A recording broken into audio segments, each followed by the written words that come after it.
What's going on, guys? It's Dylan, and I'm back again with my Mandalorian Episode 2 review. Now, I recorded this yesterday, like right after the episode dropped, and I watched it like twice, but there was static in the background, and I uh, I was kind of dragging along yesterday, as I have been the past couple days. So I knew I had to get moving and get this video out because I wanted to have that episode 2 review out last night, or well, honestly, like during the middle of the day. But um, I got caught up with a bunch of stuff, so I'm able to do it right now. One day late, but that's better late than never. Now this episode, I've been seeing a lot of reviews that or ratings that were better than the first episode. So it seems like a lot of people actually have enjoyed the second episode better than the first. I believe it was like 8.8 for the first, and it was like a 9.4. I want to say it was something around there though. It was on IMDb. So people were on the fence. They didn't want to get too excited about episode 1. They're like, it's amazing, but it's only one episode. And I knew it was just gonna get better and better, and I think it will keep continuing to get better and better. The visuals in this show are amazing. The cinematography, the atmosphere, and especially because I looked at the filming locations. All of this whole show was done like in the back lots of California, or there was one done in New York. But most for the most important part, these were all like man-made sets. Like people created these sets for this show, and I think that was pretty cool, because I was thinking, I was like, man, do they really have him in like the desert while he's like from head to toe and the armor and the mask? Because I don't think that could happen. Like the dude would die, heat stroke. But man, this show just gets better and better. Right as it opens, he's the Mandalorian and Baby Yoda. Chapter 2 is called The Child. I don't believe they gave chapter 1 a title name, but chapter 2, as they go chapter 2, and then like right comes out The Child. So I was surprised by that. Um, uh, as they're walking, the floating baby crib, I thought that's real funny, real cool. I love how like the Mandalorian can he has like a Bluetooth Wi-Fi thing like connected to the crib, so he like pushes a button and then he'll like move his arm to control the like floating crib, which I thought was pretty dang cool. Jon Favreau once again writing and producing this. Only shame is that he wasn't directing, but I'm sure it was just too much work. And he got good directors for this. The only one I'm gonna be a bit iffy about is to see how Bryce Dallas Howard does on directing a Star Wars episode. I'm not hating on her because she is a great actress, and her father is the one who Ron Howard, and he's a legend in the director game. So I'm excited to see what she does with that episode, honestly. And I seen that Taika Waititi he's directing the last episode. So man, I am just so excited. They got some great directors on this. They got just all around great people, you can tell, working on this, because it shows in the product. This product is what I've been waiting for a Star Wars TV show or movie, But it looks like a lot more people are coming after this bounty than the Mandalorian thought. It's not like he's the only one on the job, because now we've got an IG-11. He Mandalorian cross paths with him, and now as he's walking with the Baby Yoda to get back to his ship, he comes across two more bounty hunters that look like the character Bosk. Huge Star Wars fans might kill me because I don't know, the native, oh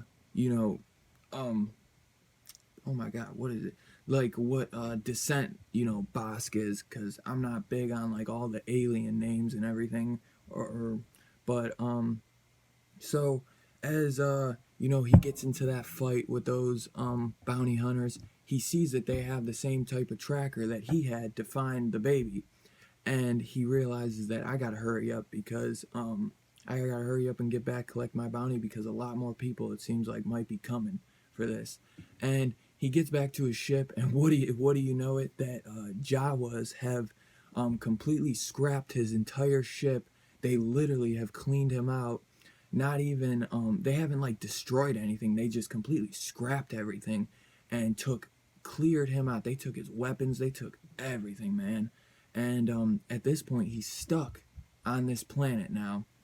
So he has to go back to Nick Nolte's character and ask him for help, which he says, I'll take you to the Jawas, and I'll like barter a trade for you so that you can get your parts back for your ship, because he's the one that says, he's like, the Jawas, they just steal, they don't destroy, because they just do it, they're scrappers, they do it to survive basically. And the Mandalorian, the reason he has Nick Nolte take him into barter, because they're protected by some group, the Jawas, so he knows that he can't just go in there by himself and, guns a-blazing, or, what I'm saying, he won't get his stuff back that way. So he has to barter with Nick Nolte's help. I know the character's name, I don't know his name, it's like Kumail or something, but I love the voicing by Nick Nolte in that. I think he did a fantastic job. So it takes a bit of work. The Jawas at first, they want like his Beskar armor plate that he just received, and he says, I can't. He can't give up. Nick Nolte's character says that he can't give that up. He's a Mandalorian. He needs his armor. And then they look at the Baby Yoda, and they don't say they want Baby Yoda, but before they could even ask, he screams at him, "Get away!" And basically they say Suka or something, like some egg, the egg. And you find out that Mandalorian has to go in this cave and retrieve like an egg from one of these mudhorn rhinos, one of these crazy monsters, man. And this thing whoops his ass too. And he's at the brink of honestly losing, in my opinion. I don't see him winning this fight without Baby Yoda kind of finally using the Force, because there was a part I skipped. After he got into that fight with those bounty hunters, he got like a cut on his arm, and the Baby Yoda keeps noticing him kind of, he's using this tool trying to heal himself, and he's like, he's struggling through it, and the Baby Yoda keeps kind of getting out of the crib and kind of like doing this thing with its hand. He doesn't do anything, but he's like trying to like do something, and you're like, what is he doing? But every time before he has the chance, the Mandalorian puts him back in his crib. He even does it twice. But then we get to, he's watching, the baby is watching the Mandalorian lose, and he actually activates the Force, and he lifts this rhino, this mudhorn up, and, it's floating in the air. And at this point, the Mandalorian was on his knees and pulls out the tiniest knife, like this is going to take him out. And the baby actually passes out from using his power. He holds him up as long as he can. He ends up dropping him and then passing out for actually a few hours. You almost think he might not have made it for a second, because the Mandalorian like checks his breathing and everything, because it looks like he exerted himself like too much. And what was it? And then, man, I thought this was kind of weird. Like, I thought it was a little too easy, but that little knife, that pocket knife he takes out of his boot, he just stabs him like in the temple, it looked like, maybe not even the eye or anything, it was like the temple. And this big ass beast just drops, man. And then he goes over to the side and he crushes it in a little bit more, and that basically, that's like the kill shot. But I just thought that like, that little knife into its like temple, I mean, I guess, but this thing was so huge, I just was like, oh, that's a little bit of an easy way out. But I still enjoyed it, and he got his ass whooped, so he was like covered in mud. So that was a cool scene. I really enjoyed that. And he retrieves the egg for the Jawas. I thought it was really funny and kind of disturbing how they just slice it open. It's like all covered in hair. It's like a fuzzball egg, and there's just all this. It looks like egg. It looks like the center of a raw egg. Just all that yolk just filled, and they just stick their hands just chomping it down. I thought that was funny. What happens? And then after that, he takes him back to his ship, and Nick Nolte's character helps him, put the ship back together. then Nick Nolte even asked him like what happened, with the baby, and he's like, I don't. You think that maybe the Mandalorian is kind of catching on to like figuring out like, oh, something's up, but he does. I don't think he has any idea what's really going on with this child. I wonder if the Mandalorian knows about the Force, because that's like never spoken about. Um, he even says, he's like Nick Nolte's character asks him, he's like, do you know? And he's like, I don't know. Like he has no idea what happened with the baby. So that I'm interested definitely to see where that goes. This whole thing, is the baby Yoda a clone of Yoda, or is he Yoda's son, or is he just another descendant of that race? Um, which I believe Yoda's race is like unknown. That's what I heard on New Rockstars. But yeah, and after that, he helps Nick Nolte's character helps him fix his ship, and the Mandalorian's like, man, thank you, dude. Like he's finally found a good guy. He's like, I'm willing to pay you if you want to come with me, and leave this leave this planet behind, leave your home planet behind, because I think he says it's his home planet.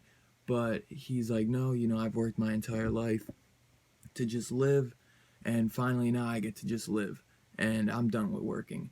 But the Mandalorian offers to pay him handsomely too, and he denies it, which I was surprised. I was a little bummed, because I actually kind of grew to like this character that Nick Nolte voiced these last two episodes. So, you know, it's a disappointment to not see that character go on, but maybe he'll make a trip back to the planet or something. Who knows? You can't count the character out, because maybe in season 2 or something. Who knows, man?